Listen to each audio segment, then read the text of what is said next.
오늘은 저 Q&A 세션의 마지막으로서 기본 개념 3를 하고 그 다음에는 어사이먼트를 하면서 핸즈온으로 실제로 어떻게 하는지 그걸 갈 거니까 바쁘더라도 어사이먼트를 해줬으면 좋겠어.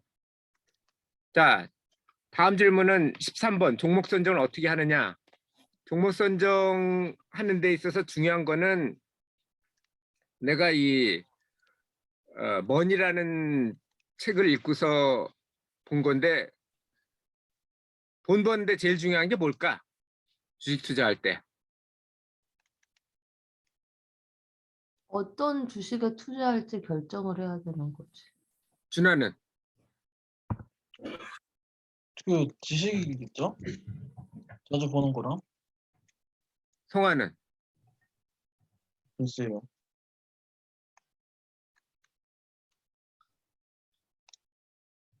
돈 버는 뭐 여러 가지 요인이 있겠지만 그중에 90%는 포트폴리오야. 포트폴리오가 가장 중요하고 기여도가 90%고 종목 선정은 10% 정도야. 나머지는 중요하지 않아. 그래서 투자를 할 때는 항상 포트폴리오부터 먼저 결정을 해야 되고 그 다음에 종목 선정을 해야 된다는 거. 그걸 알고 있으면 되겠고 포트폴리오가 뭔데? 포트폴리오는 뭐 그냥 직역을 하면 가방 안에 있는 건데 보통 화가들이나 아니면 뭐 광고 같은 거 하는 사람들이 포트폴리오를 갖고 가지. 너 뭐 이런 거 잘할 수 있어? 그러면 나 잘해 이렇게 얘기하는 것보다는 내가 이런 것도 했고 이런 것도 했고 보여주는 게 그게 포트폴리오지. 투자할 때에서 포트폴리오라고 하는 것은 부동산 30%, 채권 20%, 주식 50%뭐 이런 형태로 업종별로 어떻게 분산할 것인지 그걸 하는 게 포트폴리오야. 그래서 포트폴리오를 결정한다는 얘기는 업종 그러니까 종류를 나눈 거지. 아까 얘기한 것처럼 뭐 부동산, 채권, 주식 보통 3분의 1씩으로 하는 게 전통적인 포트폴리오였고 지금은 채권이 물가 인상 때문에 줄어들고 그만큼 주식이 늘어나는 추세고 그리고 더 중요한 거는 지금은 세계화돼 있기 때문에 국가 할당을 해야 돼. 예를 들어서 한국 같은 경우는 외환 변동에 취약하기 때문에 완전 자산인 미화에 투자를 해야 하고 미국 자산에 투자해야 되는 게 그 예고. 그리고 그걸 한 다음에 그 안에서 거기에 맞게끔 종목을 선정하는 게 방법이니까. 그리고 포트폴리오를 한다는 거는 매년 리밸런싱을 한다는 뜻이기도 하지.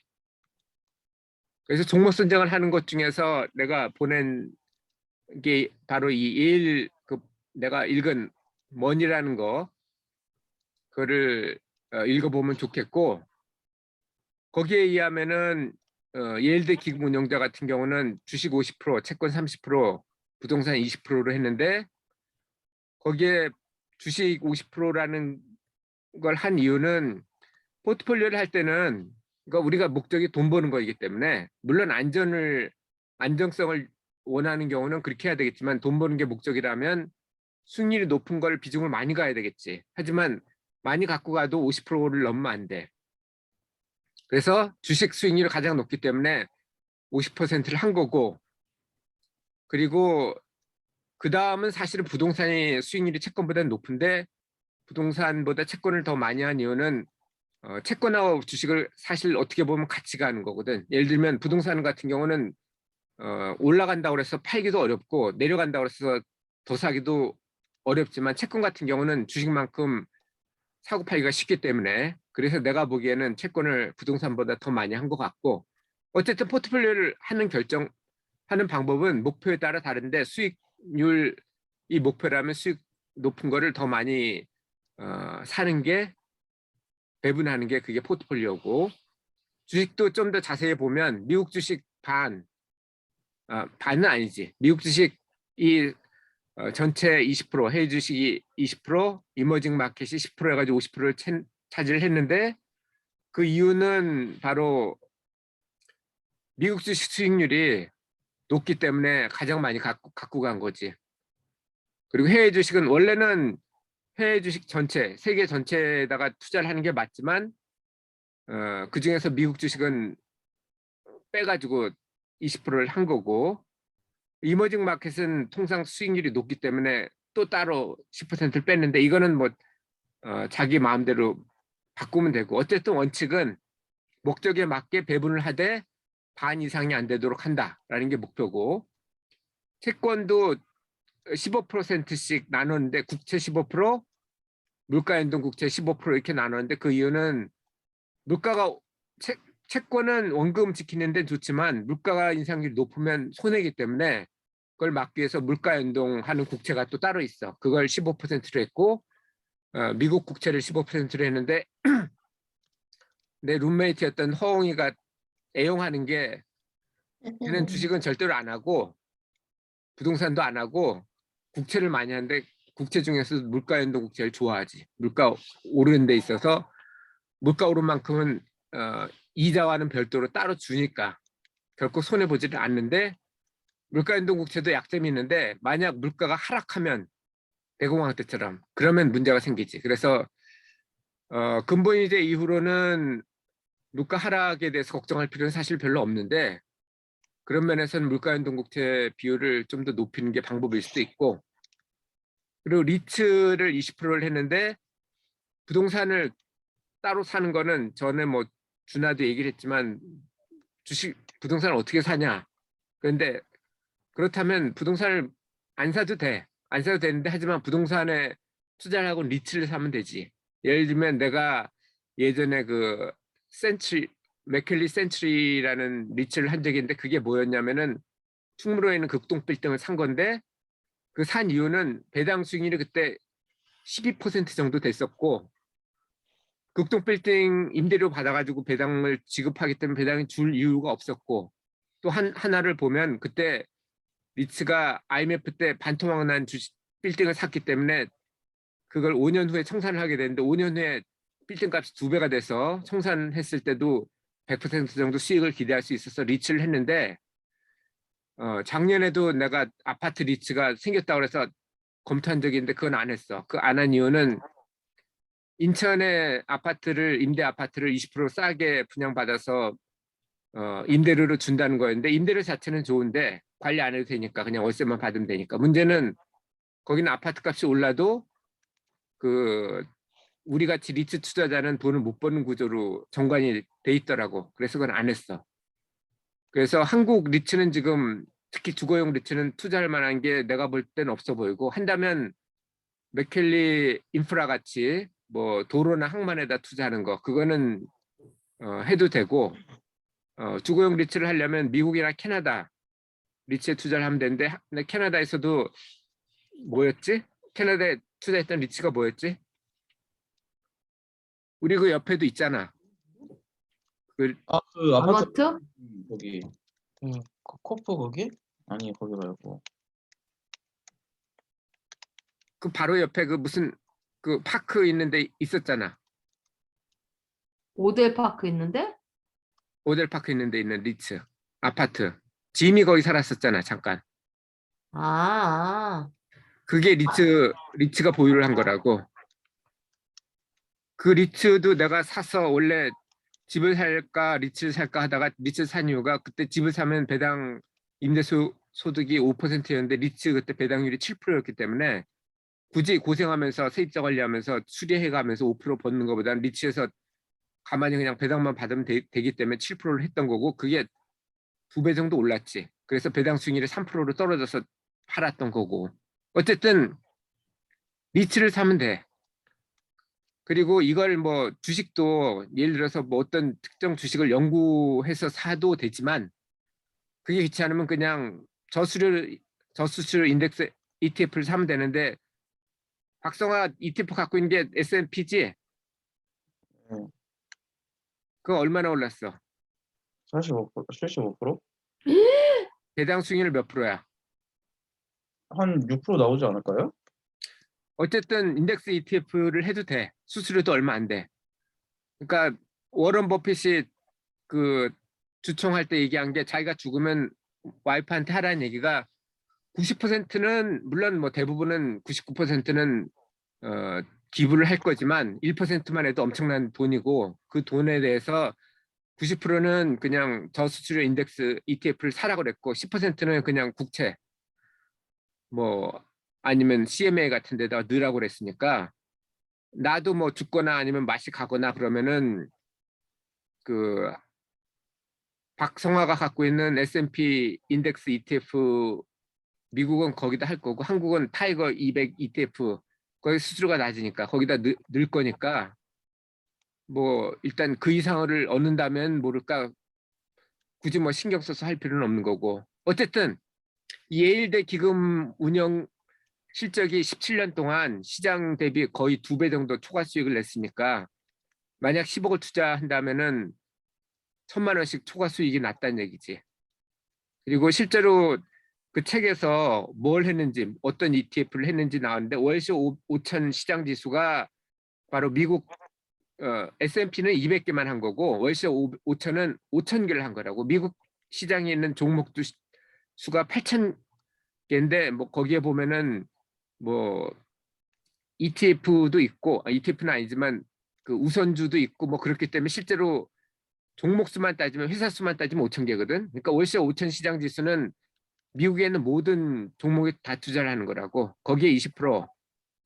그러니까 MSCI 이거는 EX/US니까 US를 미국을 제외한 거기에 시장 투자한 게 20%. 그러니까 앞에 있는 20%는 미국에다 투자한 거고 뒤에는 20%는 전 세계에 투자한 거고 그 다음 나온 게 MSCI EM. EM은 이머징 마켓이지. 이머징 마켓에 투자한 게 10%. 그리고 리츠는 FTS 뭐 이거에 20%, 바클리 뭐 롱텀 크레딧 TR하고 바클리 US 트레저리 팁스는 바로 물가연동 국채거든. 이걸 했다는 거니까 이거는 뭐 모르면 그냥 이걸 해도 되고 이거보다 더 좋은 게 있으면 그걸 사면 될 거고 나 같은 경우 그냥 S&P 200에다가 할 거고 그리고 한국은 타이거 200에다 할 거고 여기에 대해서 뭐 질문 없지? 이거는 너무 어려워가지고 질문 개념이 안 잡혀서 뭐 질문을 못 하겠는데? 어쨌든 내가 죽거나 맛이 가면 그냥 S&P 200 ETF랑 타이거 200 ETF를 살 거다. 그 정도만 알고 있으면 돼. 오케이? 죽은 다음에 그걸 어떻게 사? 아니, 그러니까 보안장 있잖아. 맛이 가거나 죽을 것 같다 그러면 그때 살 거라고. 내가 왜 그러냐면 그 워런 버핏이 자기가 배웠다고 하는 거에 85%는 벤자민 그레이엄한테 배웠다고 그랬고 그게 가치 투자고 나머지 15%는 필 피셔한테 성장주 개념을 배웠다고 그러는 건데 필 피셔가 뭐 몇십 배씩 오르는 종목을 장기간 투자를 했다고. 근데 그 필 피셔가 죽을 때까지 투자를 했는데 70줄에 들어서는 많이 말아먹었어. 왜냐하면 맛이 갔기 때문이지. 나는 말아먹고 싶진 않거든. 그래서 내가 맛이 뭐 한꺼번에 가진 않고 맛이 좀 갔다가 돌아오다가 막 그러니까 치매 환자들 보면 내가 어제 읽은 자기 앞에 생이라는 책에 보면 로망 가리가 쓴 소설이 있어. 재미있는데 나중에 한번 읽어봐. 내 다음에도 리뷰 올려놨으니까 봐도 되고 거기에 보면 거기에 나오는 로자 아줌마도 맛이 갔다가 돌아왔다가 갔다가 근데 가는 시간이 점점 더 길어지지. 그러니까 나는 맛이 가면 돌아왔을 때 이렇게 바꿀 거니까 그렇게 알고 있고. 오케이? 질문 없으면 다음으로 간다. 다음은 14번 나스닥과 아파트 지수를 어디서 보냐 이건데 나스닥은 뭐 그냥 치면 구글에서 치면 나오는데 그건 다음 페이지에 보여줄 거니까 그때 보면 되고 아파트 지수도 그냥 통계청에서 나와. 근데 아파트 지수를 보면 2021년 동안 2017년 11월이 100이었고 지수가 이거 가끔씩 100으로 맞추거든.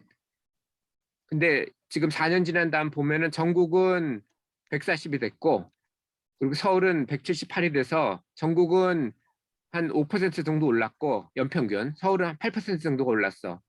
서울 8%가 올랐다는 건 뭐냐면은 주가 지수에 투자를 했으면 8% 정도 되지. 거기다가 배당 하면 10% 정도가 됐을 거고.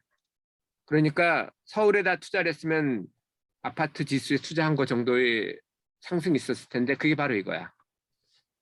코스피 지수하고 아파트 지수인데 이거는 40년 동안 오른 거가 얼마 정도 되냐. 그러면 서울 아파트에 투자했을 때랑 코스피에 투자했을 때랑 거의 비슷하지.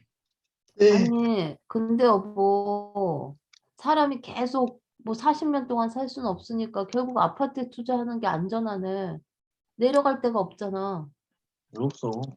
전쟁 나면 계속 끝이지. 계속 어쨌든 오르고 있고 등락도 거의 없잖아. 왜 계속 올랐을까? 이제 그리고 이제 인구수 줄어들고 있잖아. 인구는 40년간 계속 줄어들지 않았어? 인구 작년까지 계속 늘었어. 작년부터 줄어들고 있고. 그리고 이거는 서울 아파트야. 지방 아파트, 전국 아파트가 아니라고. 전국 아파트는 5%밖에 안 올랐어. 서울 아파트는 8%였고. 인구가 계속 공급은 제한되는데 수요가 계속 느니까 그래. 자, 어차피 주가 지수는 전국에다 투자할 수밖에 없고 부동산은 전국에 투자하는 게 아니라고. 지역을 특정해야 되는데 인구가 줄어도 인구가 늘면 다 늘겠지만 그 중에서도 떨어진 데가 있을 거고 인구가 줄어도 늘어난 데가 있을 거라고. 거기가 아마 서울일 거야. 앞으로는 4차 산업이 되면서 공장은 해외로 계속 갈 거고 그리고 직업은 서울에서 생길 거라고. 왜냐하면은 4차 산업은 인공지능이라든지 로봇 같은 것들이 들어와서 사람이 적게 필요하고 하지만 통계라든지 아니면 소프트웨어, 컴퓨터 이런 쪽에 많이 필요한데 그러려면 우수한 사람이 필요하고 우수한 사람을 유치하려면은 대도시에 있는 게 유리하다고. 그 사람들도 대도시에서 있어야 문화 생활도 하고 교육도 필요하고 그렇게 의료도 필요하고 그렇기 때문에 아마 인구가 앞으로 줄더라도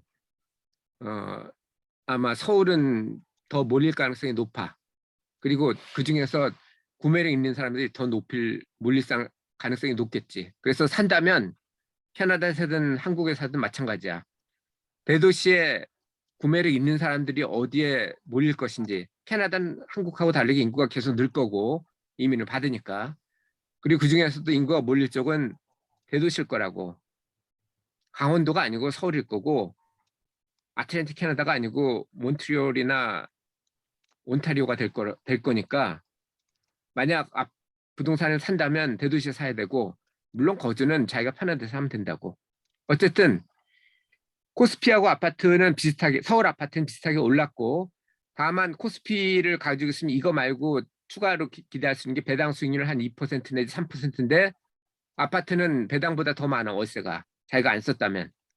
그리고 만약 레버리지를 걸었다면 월세가 전세가 반이었다면 레버리지는 2배를 될 테니까 8%가 아니고 16%를 했고 내가 최근 뭐 25년 동안 올린 게 16%, 18% 정도였으니까 레버리지가 그 정도 걸렸다는 거고. 자, 이건 됐지? 그 다음 나스닥 등락을 어디서 보냐. 이거는 그냥 나스닥 위키토피아에다 있는데 거기에서 보면은 나스닥은 S&P보다 상승이나 하락이 더 심해.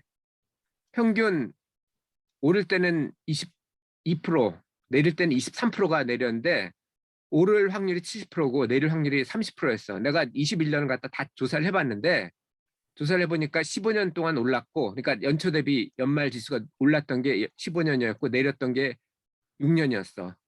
하지만 내가 주가 지수 매일 보지 말라고 그랬지. 오를 확률이 2배지만 떨어졌을 때 느끼는 불행감이 3배이기 때문에 매일 체크하면은 불행해질 확률이 높다고. 그러니까 1년에 한 번만 봐. 꼭 필요한 경우 아니라면. 어쨌든 이거를 21년으로 내가 본 이유는 닷컴 버블이 있었지. 2000년대 닷컴 버블이었을 때에 비해서 피크였을 때에 비해서 지금 얼마나 올랐나 봤더니 연평균 5.6%가 올랐어. 그러니까 연평균 이게 9%가 넘거든. 내가 알기로는 11% 정도 됐던 것 같은데 좀 길게 보면. 하지만 닷컴 버블일 때로 따져보면 5.6% 올랐으니까 좀 더 오를 가능성은 있어. 하지만 떨어질 때 왕창 떨어진다는 걸 알면 좋겠고, 나스닥 등락에 대해서는 질문 없지? 없어. 나스닥은 S&P보다 수익률이 높지만 등락률도 더 높다는 걸 알고 있어야 돼, 항상. 그러니까 부동산이 등락이 주식보다 낮은 것처럼, 그리고 주식도 가치주가 성장주보다 낮지만 등락은 적다는 거, 그걸 알고 있으면 되고. 공매도가 뭐냐? 이건데 이게 마지막 질문이지. 매도가 뭐야? 파는 거. 매도는 파는 거지. 공매도는 뭘까? 공식적으로 파는 거. 가라오케가 뭐야? 노래하는 거. 오케스트라는 뭐지? 여러 명이 같이 합주하는 거. 가라오케가 뭐냐면은 그 일본 말로 하면 가라가 가짜라는 뜻이지. 가라오케는 가짜 오케스트라라는 뜻이지. 쉽게 얘기하면 반주를 옆에서 해주면서 노래를 했는데, 예전에는 밴드가 옆에서 생음악으로 반주를 하면서 노래를 했는데, 가라오케는 반주가 없어. 그냥 음악을 틀어주는 거지. 가짜 오케스트라는 얘기고, 공매도도 마찬가지야. 매도가 아니고 가짜 매도라는 거고, 주식이 있어야 파는 게 매도인데 없는데도 파는 게 공매도가 되지. 근데 공매도는 절대 하면 안 돼. 왜 절대 하면 안 될까?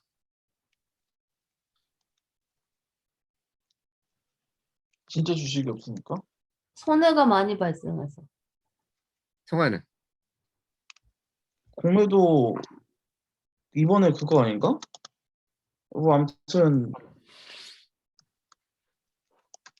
뭐 그렇죠. 여보, 성화는 보통 때는 질문하면은 제일 답을 반짝반짝 잘했는데 오늘은 이상한 걸로 봐서 집중을 안 하는 것 같아. 잔소리 하지 말고, 공매도는 우리가 이게 고평가된 것 같다 그러면 팔아야지. 당연히 떨어질 테니까. 근데 언제 떨어질지는 알 수가 있어, 없어? 없지. 그러니까 이게 고평가됐는지 저평가됐는지는 알 수 있다고. 그거는 연구하면 알 수 있어. 하지만 언제 이게 떨어지거나 오를지 그건 모른다고. 그래서 하면 안 된다는 거야. 왜냐하면 공매도는 빌려서 매도를 하는 거거든. 자기가 주식이 없기 때문에 빌려서 매도를 하는데, 빌린다는 건 뭐냐면 갚아야 된다는 얘기고, 내가 예를 들어서 뭐 상계동 지금 주공 5단지 아파트가 7억인데 이게 너무 비싼 것 같다, 떨어질 것 같다, 그러면 빌려서 그걸 팔 수가 있다고. 그럼 7억에 팔고 예를 들어서 1년 후에 갚기로 하고, 1년 후에 그게 3억이 됐다 그러면 3억에 사서 주면 되니까 4억이 이익이 되는데, 반대로 그게 7억이 아니고 10억이 됐다 그러면 3억을 손해본다고.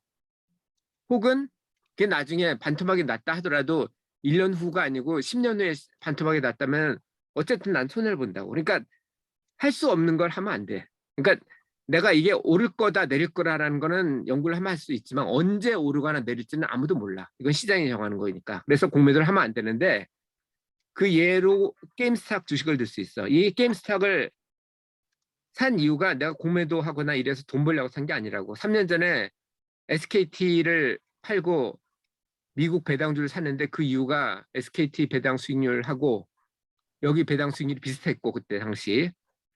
그리고 미국 아까 포트폴리오 얘기할 때도 했지만 미국 달러를 갖고 있어야 환율 변동할 때 이익이 되기 때문에 했는데, 그때 배당주를 15불에 매입을 했는데 이게 450까지 올랐다고.